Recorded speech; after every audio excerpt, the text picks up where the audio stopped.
کراچی میں گورنر سندھ محمد زبیر سے vice admiral سید عارف اللہ حسینی نے گورنر ہاؤس میں الوداعی ملاقات کی۔ ترجمان گورنر ہاؤس کے مطابق ملاقات کے دوران پاک بحریہ کی شاندار پیشہ ورانہ مہارت، ملک کی بحری حدود کی نگہبانی اور اسمگلنگ کی روک تھام میں پاک بحریہ کے کردار اور باہمی دلچسپی کے دیگر امور پر تفصیلی تبادلہ خیال کیا گیا۔ گورنر سندھ نے سید عارف اللہ حسینی کی پاک بحریہ کے لیے شاندار خدمات پر ان کو خراج تحسین پیش کرتے ہوئے کہا کہ عارف اللہ حسینی پاک بحریہ کے انتہائی قابل افسر شمار ہوتے ہیں اور ان کی پیشہ ورانہ مہارت کے سب معترف ہیں۔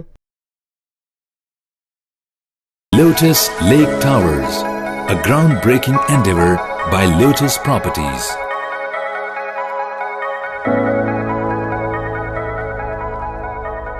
پاکستان میں پہلی مرتبہ حالات حاضرہ کے مختصر مگر جامع پروگرامز، خبروں، تبصروں کے علاوہ دیگر سماجی، تجارتی، ثقافتی، تفریحی، معلوماتی، مذہبی، تعلیمی، صحت اور بچوں کے پروگرامز صرف TNN TV پر۔